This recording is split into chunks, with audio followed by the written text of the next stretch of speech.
cry for me, Argentina. Eva Perón inspires her nation more than half a century after her death, and musicals continue to play to worldwide audiences.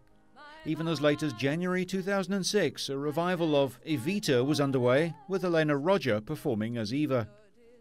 The role was played by Elaine Paige in the original production more than 25 years ago, and by Madonna in a 1996 film adaptation. The film's theme song, Don't Cry for Me, Argentina, was a worldwide top 40 song. Eva Duarte had come a long way. The young woman had fought her way up from poverty to a position of the highest power in South American politics.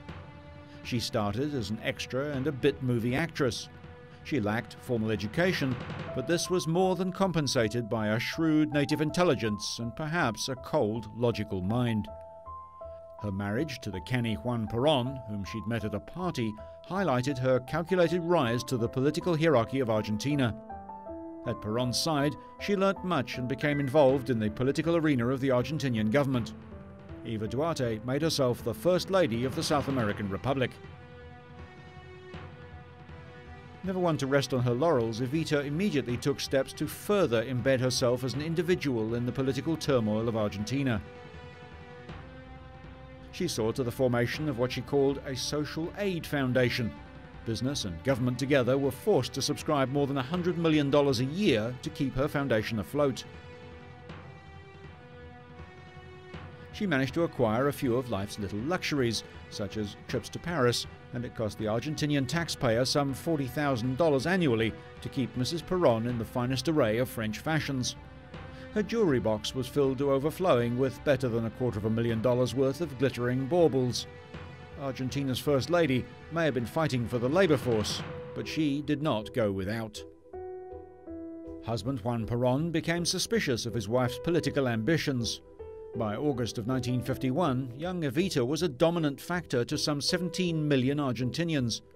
She held control of the woman voters and the trade union movement, and she was definitely a politician to be reckoned with.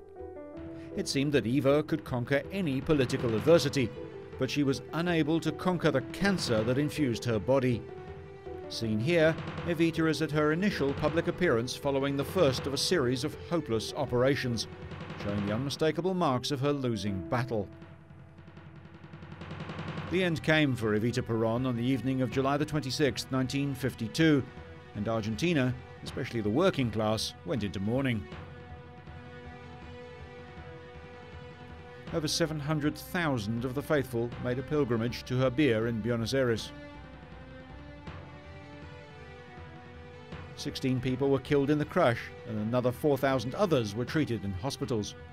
Special food kitchens had to be set up to feed the masses, who flocked to the capital city for the memorial services.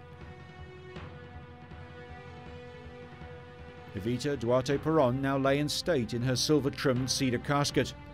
Death had ended the career of, unquestionably, one of the most powerful women of the 20th century. Such was her influence that in July 2005, 53 years after her death, followers still arrived at the Recoleta cemetery carrying Argentinian flags, flowers, and pictures of their heroine. Adored by most Argentinians, she became even more popular than her husband, President Juan Domingo Perón. Evita's tomb is decorated with plaques, many from labor unions. Personal notes are stuffed in the door of the tomb, alongside bouquets of roses and carnations. In 1955, her embalmed body disappeared, allegedly stolen by the military. It was taken to Germany and then to Italy, where it was buried in secret for 16 years under a false name. When Juan Perón died in 1974, Evita's body was returned to Argentina, where it now lays next to her husband.